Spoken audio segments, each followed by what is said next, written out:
of this program is it's a Maryland run program. So with that, there's no hassle with transferring back courses. All courses are resident credit.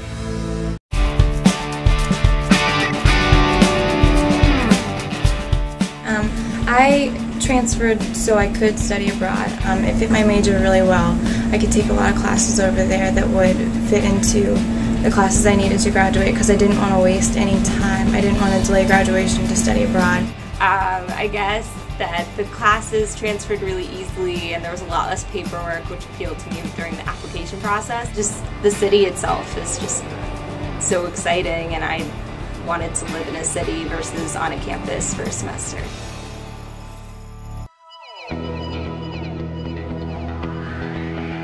London is just this huge city where there's so much to do and so many people to meet. The best thing I could compare it to is probably like New York City, only way bigger. New York City is like so concentrated into maybe like 10 miles, so like London is just all over the place. I walked everywhere because it was just fun to people watch and enjoy London. I lived in international student housing, which is right in front of Regent's Park. So that's partially why I chose to walk everywhere, is because I could pass Regent's Park every morning, and there were so many ways to get to school that sometimes it was fun just getting lost and finding your way. Students can take their core, their honors, elective courses, and even major and minor requirements. In London, you take courses with University of Maryland faculty. University faculty over there want to get you into the streets, into the neighborhoods. They want to take you into the top museums, get you into all of, into the theaters, into the culture, the arts. If I had to pick my favorite, it would probably be it was either theater or art. I just learned so much, and it was such an interactive class, like go to the museum or go see a play, and then we discussed the play, and you really got to see a lot of London unintentionally. Students will also enroll in the London Metropolitan University. This is a very diverse campus. Students will be able to take courses from economics to business to engineering, to all the social sciences, and you'll be alongside of other British students. It was just a very city campus. It wasn't like Maryland where you have the mall outside. It was just buildings and city life. Students also have the option of doing an internship while in London. Students work in a variety of British organizations. If you're a government and politics major, you could work in the British Parliament. If you're interested in sports, you could do marketing for London Arsenal. There are a variety of nonprofits that you could also work for. The best part of this internship is that you also earn 3 credits that go towards your degree.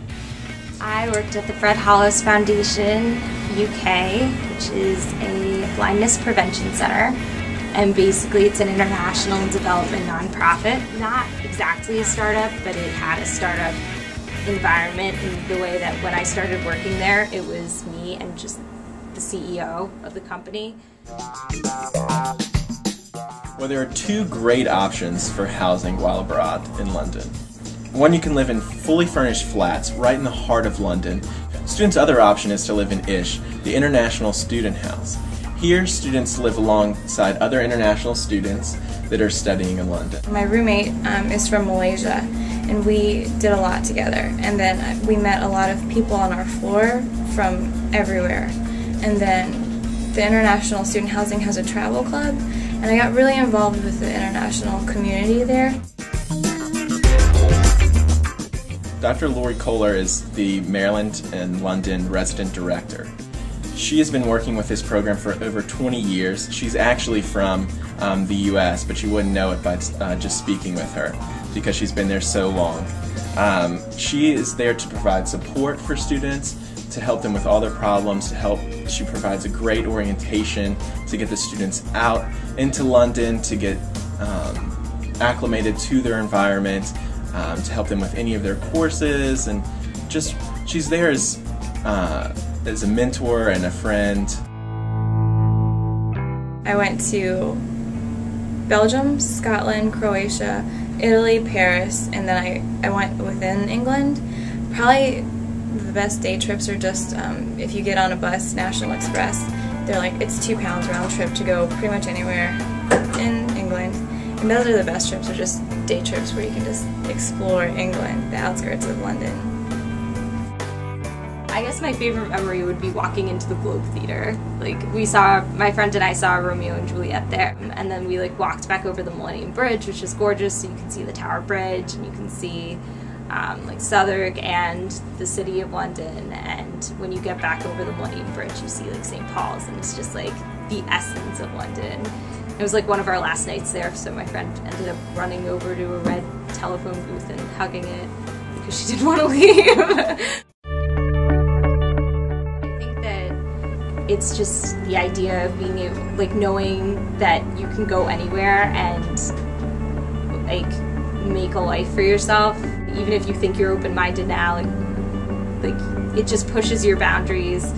Like, even going to London, which is supposed to be so similar to the United States, it's just not. Living in another place, you may never have the opportunity to live the way that you can as a student without the obligations. One thing Dr. K said to us in orientation was, you just have this big white canvas right now, and just go. Don't let there be one night you're sitting in your room, just go. If you like city life, like, you'll love it, and if you don't like city life, you'll probably love it too.